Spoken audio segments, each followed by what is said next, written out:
my dear educators, this is Meenakshi Narula and you are watching Mentoring the Mentors and you all are preparing for your inclusive education exam and I would like to wish you all the very best. Do subscribe to the channel, like the videos and do share the same in your community with other students too. So my dear educators, now we're going to talk about the National Trust for Welfare of Persons with Autism, Cerebral Palsy, Mental Retardation and Multiple Disabilities Act 1999. ये जो अभी हम discuss कर रहे हैं वो syllabus में ही डिस्कस करेंगे, सिलेबस के accordingly and to the point. इसके बाहर कुछ और चीजें डिस्कस नहीं करेंगे.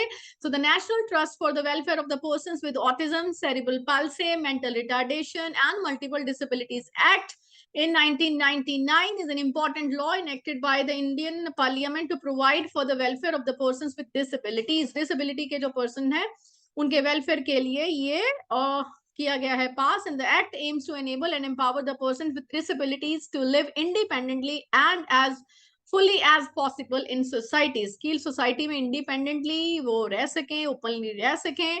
सो उस चीज के लिए ये पास किया गया. उनके ऊपर किसी किस्म का दबाव, उनको कोई परेशानी, उनकी कोई इंसल्ट करना, उनको ह्यूमिलेट करना कोई नहीं करेगा. तो इसकी जो की प्रोविजंस है वो हम डिस्कस करते हैं. सबसे पहले इसके अकॉर्डिंगली डिसेबिलिटी की डेफिनेशन को डिफाइन करेंगे. एक्ट क्या डिफाइन करता है डिसेबिलिटी के बारे में? It list out the various disabilities that are covered under the act including autism, cerebral palsy, mental retardation and multiple disabilities. ये हमने ऊपर अभी ये चारों डिसेबिलिटीज कहाँ है, ये इसके नाम में ही ऊपर लिस्टेड है. जस्ट शो यू, ये देखिए राइट. यहाँ पर हमने autism, cerebral palsy, mental retardation, multiple disability ये हमने बात किया है. ठीक है, तो ये इनको ये लिस्ट करता है, यहीं से आपको ये लिखना है. नेक्स्ट है establishment of national trust. The act provides for the establishment of the national trust for the welfare of the persons with autism. इनके वेलफेयर की बात करते हैं. To enable the persons with disability to live independently and as fully as possible in the societies. बिना किसी दबाव के, बिना किसी परेशानी के आराम से ये रह सकते हैं.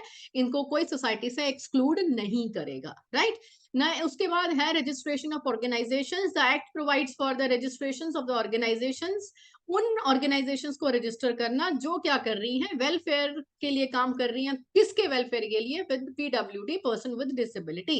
And sets out the procedures for the registration. की उनका रजिस्ट्रेशन कैसे होगा उस चीज के लिए प्रोसीजर डिफाइन करना.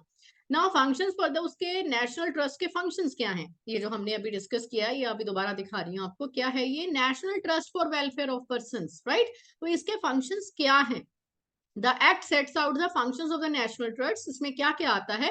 सबसे पहले प्रमोटिंग रिसर्च. किस फील्ड में? डिसेबिलिटीज के फील्ड में. उसके बाद है डेवलपिंग एंड इंप्लीमेंटिंग प्रोग्राम. किसके लिए programme? For the welfare of the PWD, right, person with disability.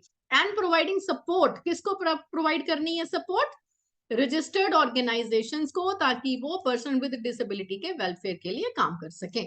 अब जैसा कि हमने पहले बताया, ग्रांट एंड फंडिंग के बगैर कोई इंस्टीट्यूशन, कोई संस्था नहीं चल सकती है. रुपया, पैसा, फंड्स चाहिए होते हैं. तो the act provides a provision for grants and funding to the registered organisation. उनके लिए ग्रांट्स और फंडिंग के लिए भी ये प्रोविजंस प्रोवाइड करता है. प्रोटेक्शन ऑफ राइट की बात करें तो ये एक्ट जो है प्रोटेक्शन ऑफ राइट्स किसके? अगेन पीडब्ल्यूडी के, इंक्लूडिंग देयर कौन कौन से हैं? Right to dignity, right to equality and non discrimination. इसके लिए ये एक्ट जो है उसमें हाईलाइट करता है. राइट, और उसके बाद है अपॉइंटमेंट ऑफ गार्डियंस. जैसे हमने पहले भी बहुत सारों में डिस्कस किया है कि जिनका कोई नहीं होता वाली वारिस, कोई ध्यान नहीं देता, कोई घर छोड़ के चले आते हैं, पता नहीं चलता, आइडेंटिफाई नहीं कर पाते उनके रिश्तेदार. तो the act provides the appointment of guardians for the person with disability who are unable to take care of themselves. जो अपना ध्यान नहीं रख सकते उनके लिए गार्डियंस प्रोवाइड करता है. राइट, अगर बात करते हैं इंप्लीमेंटेशन की, the act provides the establishment of, क्या करता है? State and centre coordination committees बनाता है, ताकि जो एक्ट बनाया गया है उसका इंप्लीमेंटेशन हो सके. पेनल्टी की बात करें, द एक्ट प्रोवाइड्स पेनल्टीज भी लगाता है. तो ये सब चीजें हमने लास्ट वीडियो में भी डिस्कस किया है. काम यही होते हैं, उसको आपने एक्सप्लेन करना है. ऑब्वियसली जो भी बॉडी होगी उसमें थोड़ा सा चेंजेस जहां जहां पर आपको आ रहे हैं कि डिसेबिलिटीज अलग अलग हाईलाइट की हैं, आप उनको हाईलाइट करिए.